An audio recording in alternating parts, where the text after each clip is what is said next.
शिव बाबा याद है ना। ओम शांति। सुनते हैं 30 जून 74 के अव्यक्त बाप दादा के मधुर महावाक्य। आज की अव्यक्त वाणी का टाइटल है अव्यक्त स्थिति में स्थित होने से पुरुषार्थ की गति में तीव्रता। आज की मुरली में बाबा ने बहुत सारे राज स्पष्ट किए। आज की मुरली में बाबा ने कहा, जो ये बच्चों को इच्छा पैदा होती है कि एक बार सूक्ष्म वतन जरूर देखें, ये क्यों इच्छा पैदा होती है। फिर बाबा ने कहा, सारा दिन बाप दादा सूक्ष्म वतन में क्या करते हैं, वो अपना सारे दिन की दिनचर्या बाबा ने स्पष्ट की। और ब्रह्मा का पाठ कब समाप्त होगा, ब्राह्मण बच्चों के साथ बाप दादा का क्या वायदा है, और बाबा ने रूहानी सेना का मुख्य ला कौन सा है जिसमें सारे लाज आ जाए।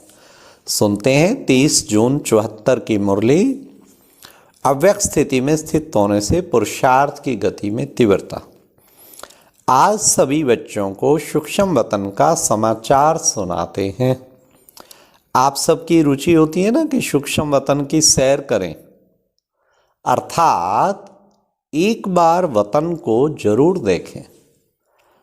पता है कि इच्छा व संकल्प क्यों होता है, क्योंकि बाप दादा सूक्ष्म वतनवासी बन पार्ट बजाते हैं। इसलिए संकल्प आता है कि हम भी एक बार बाप दादा के साथ ये अनुभव करें। इसलिए बाप दादा ही अपना अनुभव सुना देते हैं। यह तो मालूम है ना कि सबसे मुख्य अनुभव करने व सुनने का दृश्य किस समय होता है। विशेष बच्चों के प्रति अमृत वेले का समय ही निश्चित है। फिर तो विश्व की अन्य आत्माओं के प्रति यथाशक्ति भावना का फल व कोई भी रजो प्रधान कर्म अल्पकाल के लिए जिन आत्माओं द्वारा होते रहते हैं, उनको भी उनके कर्मों के अनुसार अल्पकाल के लिए फल देने के प्रति साथ साथ सच्चे भक्तों की पुकार सुनने और भक्तों की भिन्न भिन्न प्रकार की भावना के अनुसार साक्षात्कार कराने और अब तक भी चारों ओर कल्प पहले वाले छुपे हुए ब्राह्मण बच्चों को संदेश पहुंचाने के लिए, बच्चों को निमित्त बनाने के कार्य में, पुरानी दुनिया को समाप्त कराने अर्थ निमित्त बने हुए वैज्ञानिकों की देखरेख करने, ज्ञानी तो आत्मा स्नेही व सहयोगी बच्चों को सारे दिन के अंदर ईश्वरीय सेवा का कार्य करने व मायाजीत बनने में, हिम्मते बच्चे मध्य बाप के नियम के अनुसार उनको भी मदद देने के कर्तव्य में ड्रामा अनुसार निमित्त बने हुए हैं। कितने सारे बाबा ने कार्य बताए, ब्राह्मण आत्माओं का, भक्तों का, वैज्ञानिकों का, ज्ञानी तो आत्माओं का सेवा के कार्य में और फिर मायाजीत बनने में कितना बाबा ने बताया। अब समझा कि बाप सारे दिन क्या करते हैं। साकार बाप भी अब अव्यक्त होने के कारण क्विक स्पीड में निराकार बाप के साथी व सहयोगी सदा काल के लिए बनने का पार्ट बजा सकते हैं। ब्रह्मा बाबा अव्यक्त शरीरधारी शरीर के बंधन में न होने के कारण जैसे अब क्विक स्पीड में बाप समान साथी बने हैं, वैसे ही व्यक्त में साथी नहीं बन सकते थे। क्यों नहीं बन सकते थे, कारण क्या है।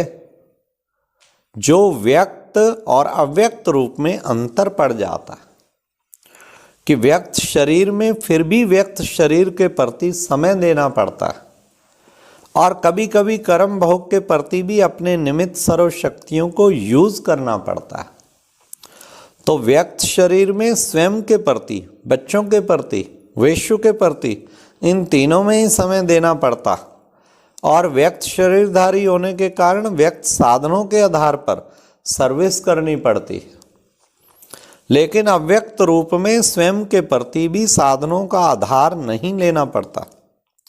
इस प्रकार एक तो संपूर्ण होने के नाते संपूर्णता की तीव्र गति है, दूसरा स्वयं पर समय व शक्तियां यूज न करने के कारण सेवा में भी तीव्र गति है, तीसरा विनाशी साधनों का आधार न होने के कारण संकल्प की गति भी तीव्र है।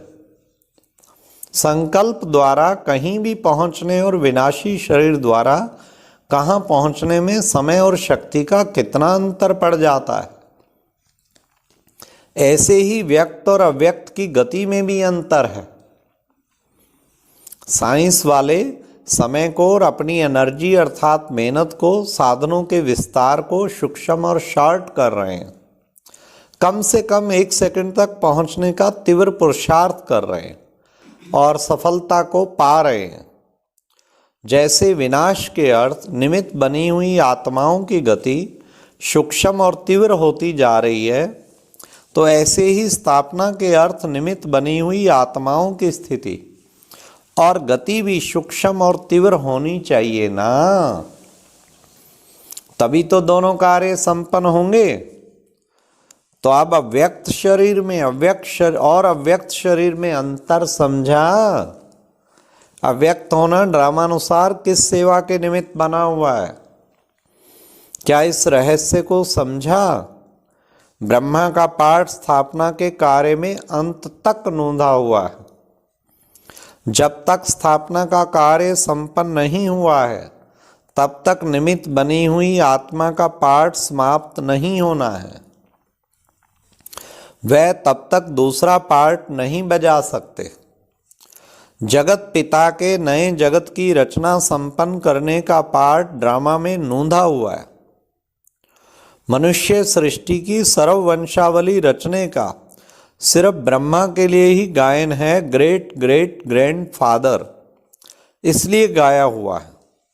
सिर्फ स्थिति, स्थान और गति का परिवर्तन हुआ है, लेकिन पार्ट ब्रह्मा का अभी तक वही है। पार्ट वही है। फिर बाबा ने कहा, कईयों के संकल्प पहुंचते हैं कि इतने समय बाबा क्या कर रहा है। बाप भी प्रश्न पूछते हैं कि अब ब्रह्मा के साथ ब्राह्मणों का सर्वात्माओं के कल्याण अर्थ निमित्त बनने का पार्ट व नई सृष्टि की स्थापना का नोंदा हुआ पार्ट समाप्त हुआ है। जब पार्ट समाप्त नहीं हुआ, सृष्टि का परिवर्तन ही नहीं हुआ, तो ब्रह्मा का पार्ट समाप्त कैसे होगा? स्नेह के कारण ही संकल्प आते हैं कि वतन में इतना समय क्या करेंगे, वतन का पाठ इतना समय क्यों और कैसे, यह संकल्प कब आता है? यह भी एक गुप्त रहस्य है। बाबा ने कहा यह भी एक गुप्त रहस्य है। आत्मा को निराकारी व अव्यक्त स्टेज से व्यक्त में लाने का कारण क्या होता है?